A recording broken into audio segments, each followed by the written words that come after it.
네, 안녕하세요. 이번 코너는요, 대표 해외 주식들의 일관 성과를 나타낸 순위를 살펴보는 시간이죠. 뿐만 아니라 특징적인 등락을 보였던 종목들이 간밤에 대체 무슨 일이 있었는지 하나하나 짚어드릴 거고요. 설명을 맡은 저는 순위를 달리는 남자 순달람 한 종목입니다. 오늘도 S&P 500 기준 상위 5가지 종목부터 달려보겠습니다.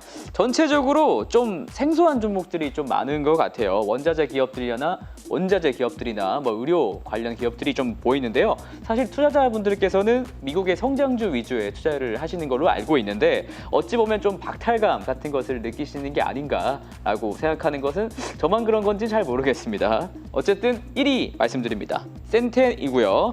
센텐은 정부 및 의료보험 관련된 의료보험 업자입니다. 생소하게 들리실지도 모르겠지만 4월 시가총액이 한화 47조 원에 해당하는 생각보다 큰 기업이고요. 4월 27일 실적 발표 이후에 60달러 선에 머물렀던 주가가 70달러까지 급상승했습니다. 매출과 EPS가 모두 좋았던 거고요. 뿐만 아니라 가이던스도 더욱 좋게 제시를 하면서 투자자들의 이목을 이끌어냈습니다. 네, 다음은 4위를 기록한 맥케슨에 대한 설명을 드릴 건데요. 맥케슨은 의약품과 의료용품을 제공하는 기업입니다. 맥케슨은 3월 분기 실적이 예상보다는 좀 저조를 했습니다. 하지만 가이던스를 기존보다 대폭 상향을 하면서 지금 주가에 대한 상황을 바로 역전을 시켰고요. 특히 이제 미국 정부의 코로나19 백신 보급에 따른 수혜가 가장 돋보이고 있는 상황이고요. 뿐만 아니라 팬데믹 상황이 종식이 가시화된 상황에서 향후 코로나 이전 수준의 통상적인 처방량 수준으로 복귀할 수 있다는 기대감도 있는 것 같습니다.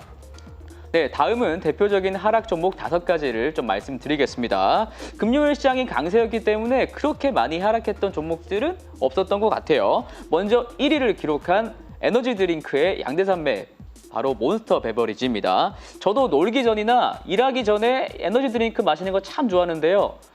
지금도 끝나고 하나 마셔야 될 것 같습니다. 장난이고요. 지난 목요일인 5월 6일 장 마감 이후에 실적을 내왔는데 매출은 좋았는데 EPS가 기대치를 조금 하회했습니다.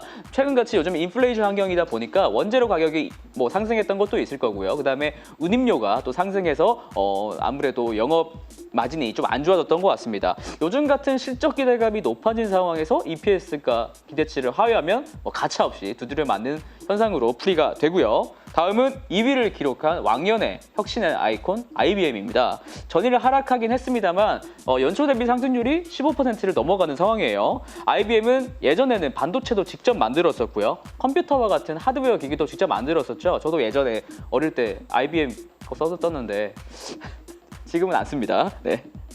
지금은 완전히 이제 소프트웨어라든가 이제 IT 컨설팅 쪽으로 완전히 변모를 성공을 했는데요. 그럼에도 이제 혁신의 아이콘답게 반도체 설계 관련 특허를 조금 많이 보유하고 있습니다. 그런 IBM이 지난주에 이제 깜짝 놀랄 만한 뉴스를 내놨는데요. 세계 최초로 2나노 공정에 대한 반도체 칩을 개발에 성공했다는 뉴스였습니다. 하지만 이것은 연구 개발 단계에서 성공을 한 것이지 아직 양산 단계는 조금 멀었다고 볼 수가 있고요.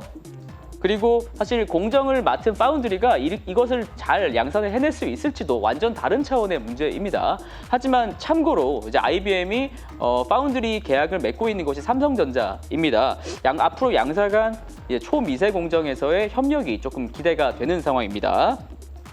네, 다음으로 이제 순달람의 히든 코너죠. 미래에셋증권 고객님들께서 가장 궁금해하실 만한 종목들로 채워진 순위입니다. 한 주를 시작하는 월요일인 오늘은 미래에셋증권 전체 고객님들께서 4월 30일부터 5월 6일까지 선택하신 종목들입니다. 네, 순위 보시겠습니다. 1위부터 10위까지 쭉 보시면은 역시 고객님들께서는 호실적을 기록했던 성장주 위주로 조금 많이 매수를 하신 것 같아요. 애플과 애쉬, 알파벳, 아마존, 테슬라 이런 기업들 다 호실적을 전전주에 발표를 했었고요. 금요일에는 성장주의 일부 반등이 나왔었기 때문에 나름 기분 좋은 마무리였지 않나라고 생각을 합니다. 먼저 순매수 1위를 기록한 애플 얘기를 하지 안 하고 가면 좀 섭섭하겠죠. 애플을 분석하는 애널리스트 중에 세계에서 가장 유명한 사람 중에 한 명인 대만의 밍치거라는 사람이 있습니다. 이 사람이 또 깜짝 발언을 했는데요. 애플이 2023년에 폴더블 아이폰을 출시할 수도 있다는 겁니다. 5G 다음에 혁신은 폴더블 쪽으로 아무래도 가닥이 제대로 잡히는 것 같죠. 애플은 사실 남들이 이제 개발해둔 이제 기술이나 기능 등을 자신들이 최적화할 수 있을 때까지 잠자코 기다리고 있다가 빠르게 채택을 해서 본인들의 생태계 안에 빠르게 흡수하는 이제 패스트 팔로워라고 해야 될까요? 웰 팔로워라고 해야 될까요? 아무튼 그런 전략을 가지고 있습니다. 삼성이 이제 폴더블로 깔아놓은 판에 애플이 또 열매를 따먹어 버릴까 내심 좀 짜증나긴 하는데 너무 상심하실 필요는 없습니다. 삼성 디스플레이가 애플의 플렉서블 OLED 수주에 관해 독점 계약을 따냈다는 이런 루머도 있기 때문입니다. 그리고 이 디스플레이가 구동할 수 있는 칩 또한 삼성전자 파운드리가 맡아놓은 상황이고요. 이런 걸 보면은 애플과 삼성의 관계는 참 미묘한 것 같습니다. 양자가 동반 성장할 수 있길 저는 참 기대를 해보고요. 그다음에 10위를 기록한 팔란티어입니다. 여기 보시면 하락한 종목들이 잘 없는데 팔란티어는 결국 지금 20불선까지 깨고 지금 19불선까지 내려왔는데요.